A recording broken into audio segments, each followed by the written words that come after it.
Hi guys, in today's session we'll be doing unit standard 14927. The title of this unit standard is applying problem solving strategies.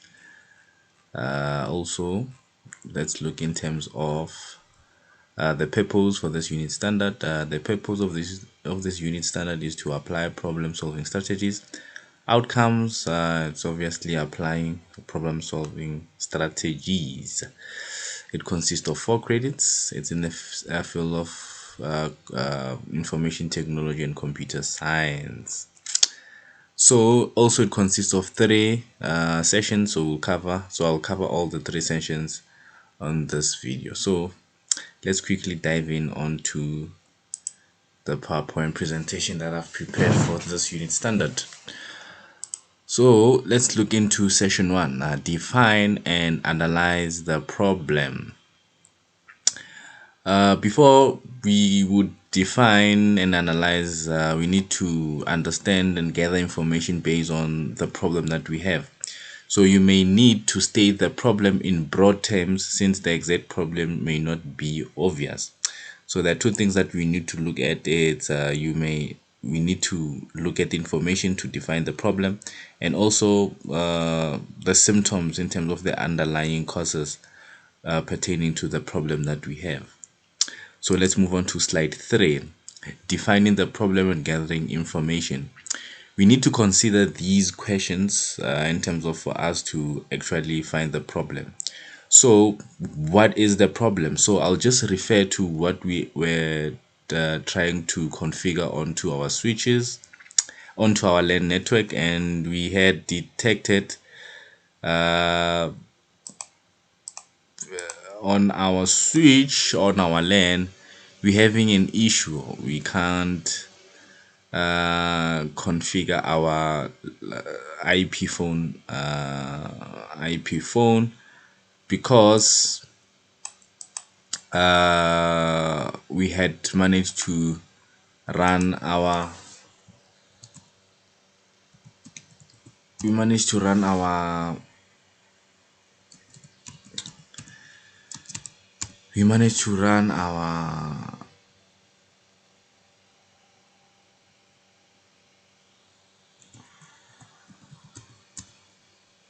we managed to run our configurations on the router using DHCP instead of static. So now we're having issues in terms of assigning the IP phone. So we need to look at the problem strategies. How can we come up with solutions in relations to that? So I just wanted just to give you a brief background of the problem that we have. So the good thing is that since we've managed to the router itself, it's using fast Ethernet port 0.0. The link is up, and it was assigned its IP address with the IP address of the router. So we're trying to ping on one of these IP addresses. So let's check. So it's using DHCP. It has consists of the IP address of 80.2. So let's ping 80.2. So we're pinging 192.168.80.2. Okay, I think we need to exit from this mode. Let's ping. Okay, ping 192.168.80.2. Okay, perfect. Everything works perfect. So we can ping either from the router, meaning we can ping even from the printer. We still find we good. Packets can move from one node to another, but now there's a problem. Since we configured in a DHCP kind of configuration, we need to configure the router, it's the IP address. So now the issue is it uses one of the DHCP address. So now we need to configure it to the switch and to the router also. So that will be one of the problems. So let's go back to the slide. So what is the problem? I've already defined what is the problem. So is it my problem? Yes, it is your problem. You're the technician. You need to figure out in terms of getting, you know, solutions into it. So yes, it is your problem. Can I solve it? Yes, you can solve it. You need to mitigate in terms of finding the troubleshooting steps. So in terms of mitigating this problem, we need to detect what can we use the configs for us to solve this problem. So I've managed to illustrate 5 steps in order for us to, come up with solving this issue. So the first step is configuring using an interface. So we need to set out an interface with its VLAN, and also we need to set out commands for encapsulation for each of the VLAN. So since this instance, we have to assign it to uh, one VLAN, so we don't have to create for data, because of on our router switch, if I may say, we can assign one VLAN which is up. I've already done that. I've assigned one VLAN, so this VLAN, it's automatically signed in for voice, so we can sign up this one VLAN for voice, and using this 6 steps. So this is the first step. You need to encapsulate, and the second step which you have to do is you need to assign the IP address. Let me just go back. Yes, just assign the IP address. So we can skip step 2 because of it's just a duplicate of step 1. Now this is the following step that we need to take. We take the first image and the third image. So we need to set up the DHCP pool, the DHCP pool data for our voice.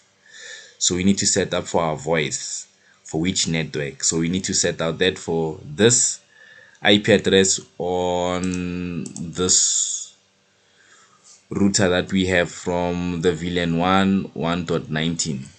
But there's a trickiest part. I want you to figure this out, and we need to set out this for voice only, not for data. We need to only to set out for voice only. And the fourth step is setting up for voice for the default gate router and the options, and using the port for 2000. That is the fifth step. And doing certain configuration and assigning the IP phone the number, and that's it. So that's what you should be doing. So I've managed to come up with mitigating steps in terms of how to solve the problem. So let's go back to our slide. Is this the real problem, or merely a symptom of a larger one? So this is a real problem. It needs us to be fixed, because now on our office, users within this office want to utilize this IP phone. So everything is pinging, even with the server also. Let's just test. It consists of the IP address of .18. We can even ping the server. So everything is working, which is .18. So we just need, so everything is pinging, everything is fine. So now we can't ping the IP phone because it's not set. And which port is it using? It's using port, it should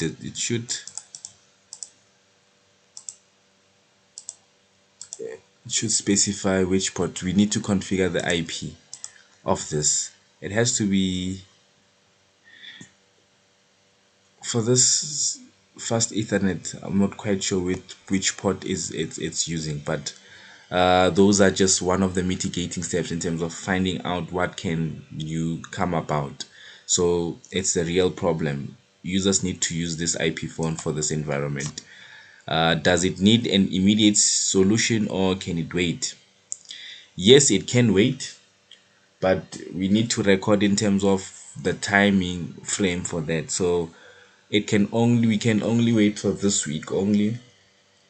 So I'm hoping you, since I've given out this scenario to solve this situation, so I need you guys to solve it on yourself.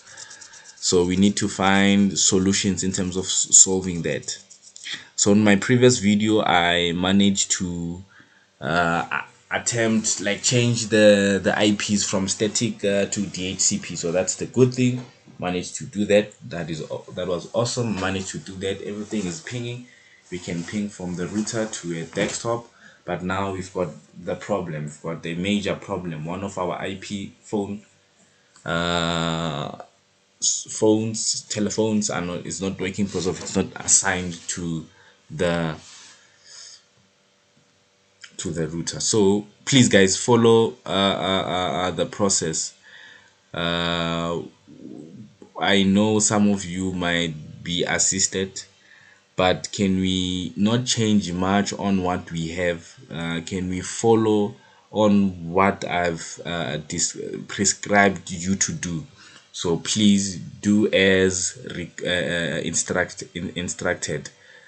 Don't change much. On the previous video I've showed in terms of what needs to be changed, and you need to change that. And on this video I'm even highlighting what you need to do in terms of solving that. So don't make any changes by uh, changing from DHCP to static.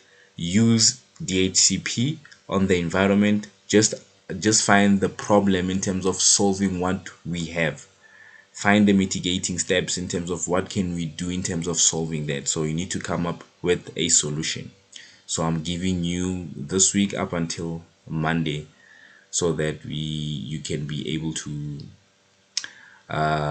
solve the problem. So is it likely to go away by itself? No, the problem won't be able to go away by itself. It needs our attention. Can I risk ignoring it? No, you can't risk, because if you risk, everyone on the environment cannot utilize the phone. Does the problem have ethical dimensions? Yes, it does have ethical dimensions. It will affect your KPI at the end of the your the month, in terms of measuring what you have done within the month. What condition must the solution satisfy? Everyone within your IT department, even your line manager, will be happy in terms of finding a solution to it. Will the solution affect something that must remain unchanged? The solution will have a huge impact on the environment, because now people will be able to use the telephone iPhone. So now when we want to integrate another IP phone, it will be much more easier to use. So let's look at the causes. When problem solving, we need to identify the causes of the problem in order to solve it. So in terms of identifying, I've managed to briefly explain in terms of what are the causes. We have to let's just go back to our environment. We just have to solve this by assigning this an IP address. So the environment now is not using static addresses, it's using DHCP. So the router itself takes assigns, because we have configured on the router, so assigns IP addresses to all of this network devices that are connected onto this network. So we are relying on the DHCP, so we don't have to manually assign each of these stations on this LAN. So the problem itself, this one, we have to use some of the configurations on the switch, assigning it into a VLAN and also onto the router itself. So this refers to the causes in terms of what we have identified. So identifying causes of the problem and looking at the current situation rather than its history. So looking at the current situation is that we need to solve it. Than its history, there are situations where some of the people that may be on other environments or other organization have had this problem, so they managed to solve it. So we need to do a proper research.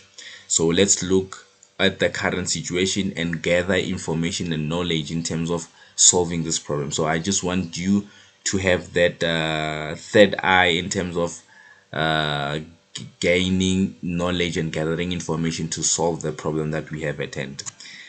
Do not consider the trouble it creates, whether now or in the future. List and organize the causes of the problem. So I would like also you guys to create a document where you would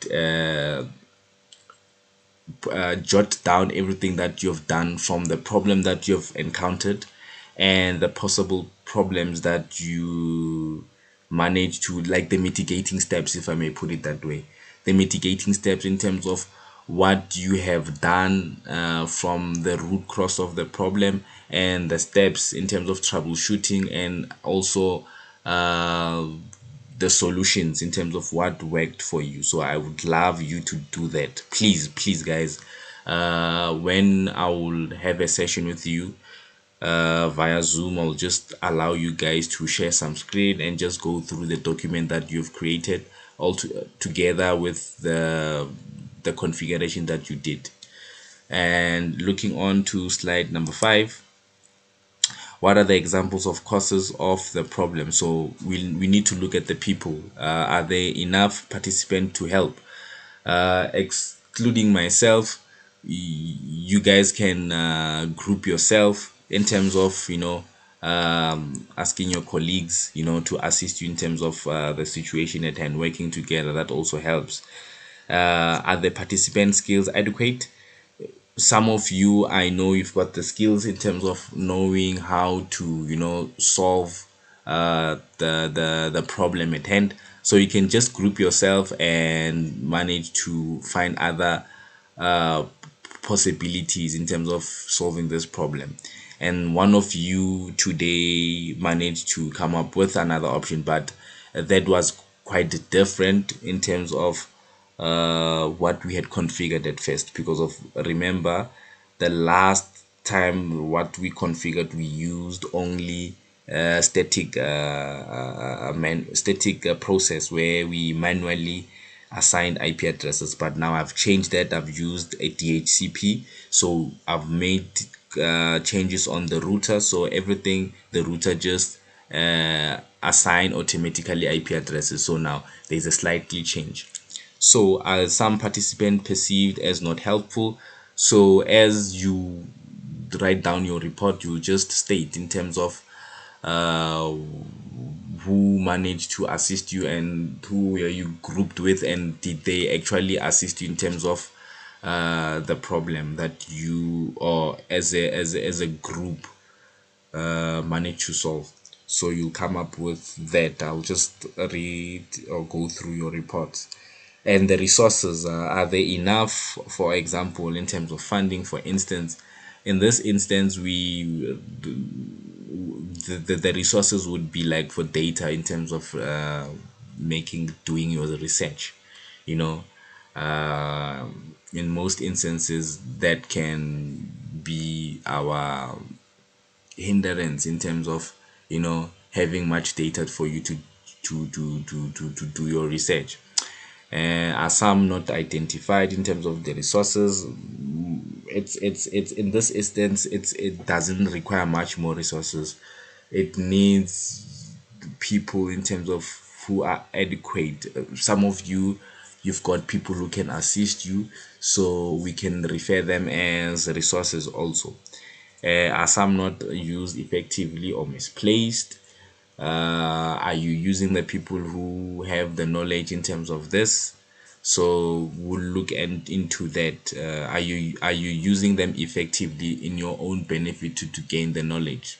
So those are the aspects that you need to look at.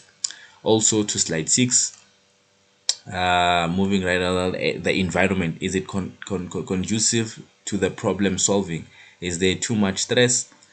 Well, with configurations, yes, it can be cumbersome in terms of how to, find mitigate how to mitigate in terms of finding solutions. It's stressful. It can causes you to give up because of now the solutions in terms of moving from one device to another, configuring, not knowing what to do, uh, you seeking assistance for people that you think may assist you, but they're not helping you out. And now the challenges that we have since it's COVID, everyone is, scattered. So now it's a bit difficult for you to gather or just group up physically and do this together. It would have been much more easier if we had a session together where we would configure this, but those are just challenges that we need to face, and we need to find strategies in terms of solving that. Also, is the power structure in terms of the administration or line of authority supportive? This relates to me. Yes, I'm supportive, but in this instance I want you guys to do it, and I want you guys to solve the problem. So am I aware of the problem? Yes, I'm aware of the problem. I'm addressing it. So the processes, the procedures, and the rules I've said.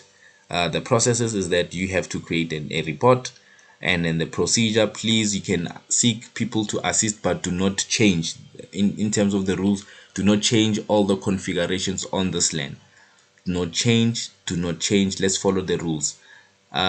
When you seek help, please inform them that we want to use this kind of setup, and can you please assist in terms of adding certain configurations on the switch and on the router. You don't have to change anything because everything has been configured to DHCP. Also, are they understood or badly defined? Everything has been defined concisely. You guys understand what needs to be done. Are they perceived as an obstacle? This is not an obstacle, it's just a challenge for you to think outside of the box, being able to solve this problem that we are having at this current time.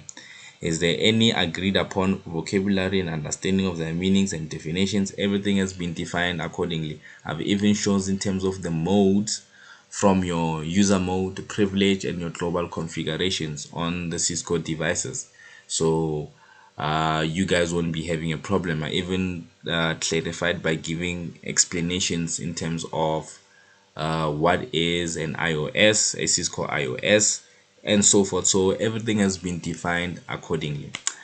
Are some hidden? Nothing has been hidden in terms of this. So everything has been defined accordingly, and you guys know at this stage, after watching the video that I've posted, you would understand what needs to happen, and you would know which configurations to do. So that's it in terms of session 1, and let's move on to session 2. Okay, session 2, slide 7. If we need to have evaluate solutions, the resources and the strengths. The most important aspect of any problem solving strategies is to look at your resources for solving the problem. So what parts of your role as a partner, colleague, employee, employer are you working well? Your role is being a colleague, or and you are trying to be a technician at the higher level of being able to solve problems when you encounter problems, and following processes and procedures and following rules within the organization. So what exactly are you doing that makes it work well? In terms of what you've come up with, what are you exactly doing that makes it work well? So obviously the mitigation steps that we came up with will assist you, because of you would know how far have you went, or how far have you gone in terms of ticking all the checklist box on what have you managed to solve. What skills and resources do you use in your spare time and at work? What are the skills that you possess? So from what we have started, this project. You have gained skills, you know, you understand what needs to be done. So in your spare time, what are you doing? Do you configure? Do you play around with these and you do testing, or you just doing working whenever we have our session? So those are just questions that you need to ask yourself. So what are your achievements so far, in terms of what you've coded? What have you done and you felt you've done it alone, that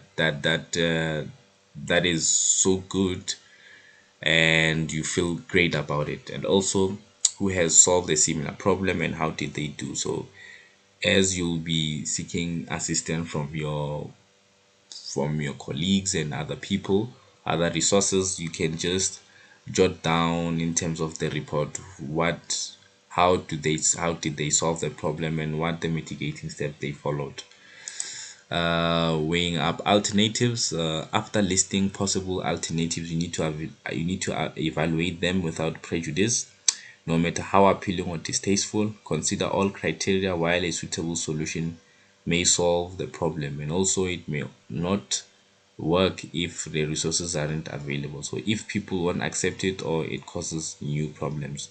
So we need to weigh alternatives. If maybe the person who you would seek assistance won't be available, is there any other way? Can I find relevant information on the internet? Can I get that? Can other people, my colleagues, assist me? So those are the things that we need to weigh. Moving right along to slide 9. Select the best alternative. Don't consider any alternative as perfect solution. For instance, don't think maybe if maybe the person who you're seeking assistance is would be the best situation. He might know the answer, but the way everything will be configured may may affect your environment as a whole.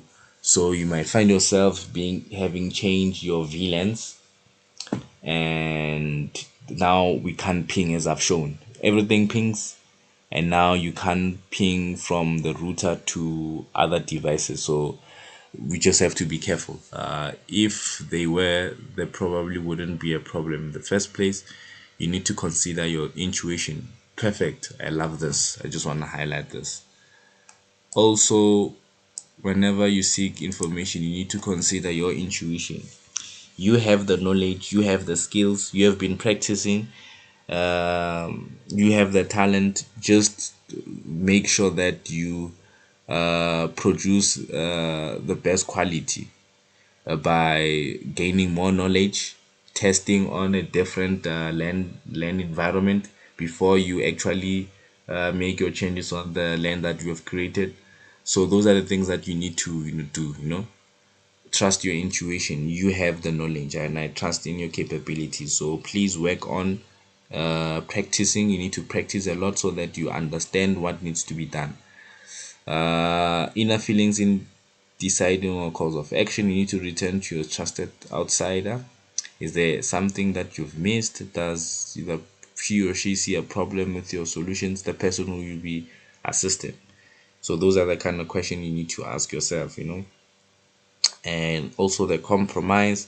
Consider compromise when you have a full grasp of the problem and your alternatives. Competing solutions may yield a hybrid solution. So you need to look at in terms of the full grasp of the problem and your alternatives. With this instance, you need to gather your mitigating steps. Those steps will give you a clear view in terms of what needs to be done, and also is there any other alternatives if maybe what you have managed to choose doesn't work. Let's move on to our last session, which is session 3. Implement the solution. We need to develop a plan for the implementation. Looking at the elements, we need to go step by step process or actions for solving the problem. Communication strategies for notifying stakeholders where important or necessary.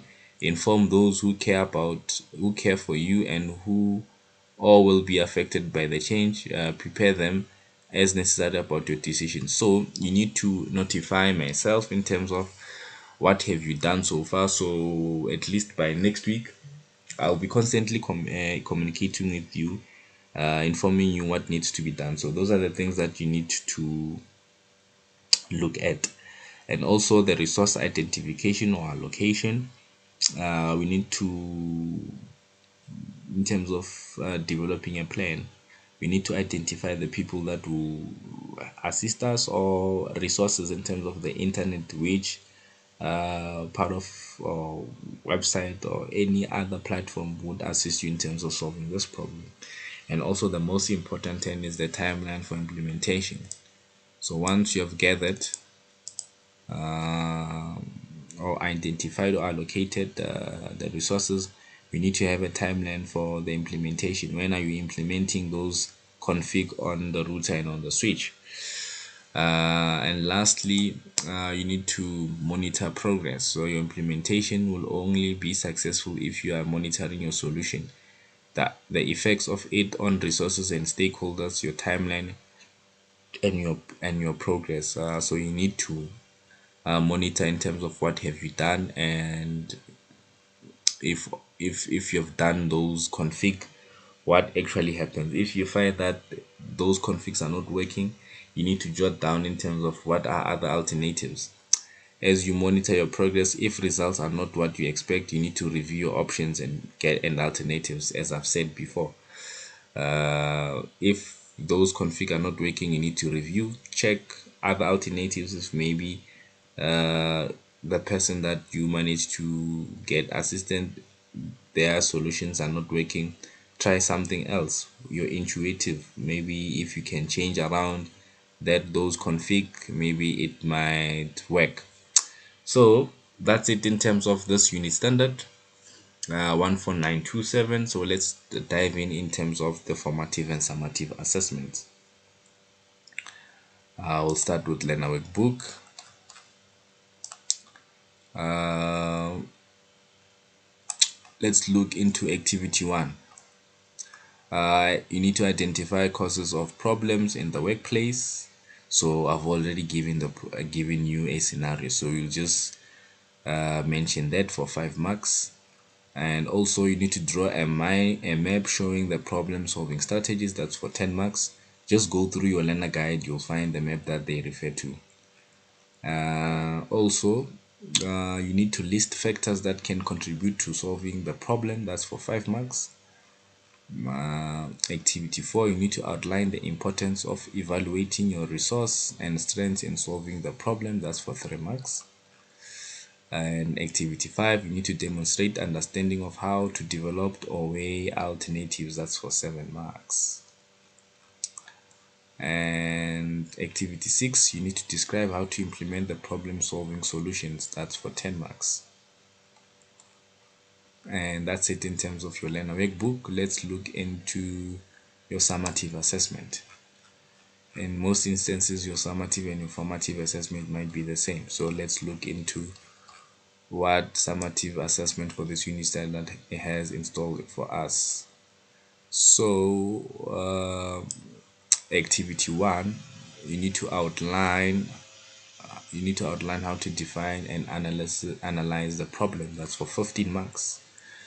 So this is not similar to your learner workbook, the activities I mean. So activity 2, what are the examples, or what are examples of causes of the problem? That's for 5 marks.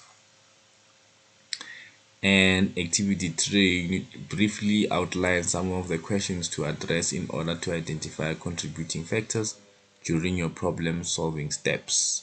That's for 5 marks. So in this instance, you need to outline some of the questions to address in order to identify contributing factors during your problem solving steps.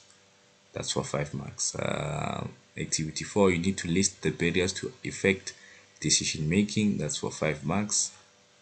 And activity 5, explain how to implement the solution during the problem solving. Explain how to implement the solution during problem solving. That's for 10 marks. And activity 6, demonstrate understanding of the importance of monitoring after implementation. That's for 5 marks. And that's it in terms of your summative assessment. So I'm expecting you to attempt both formative and summative assessment, and also I would encourage you to go through your learner guide. Don't glance through your learner guide, please. Just go through and read so that most of the things would make sense. And also I'm expecting you to complete the activity in terms of finding the solution for the IP phone. So we'll be engaging further in the next coming days, and also on my side I'll be doing that activity so that we can assist one another when we when you guys will be presenting. I'll be sharing my screen and showing the outcomes that I found. I'll also write a report so that we can be on the same level and understand what was needed for you, or what was expected for you to do. So that's it for today's session. I hope you have an awesome day, and I'll see you in the next video.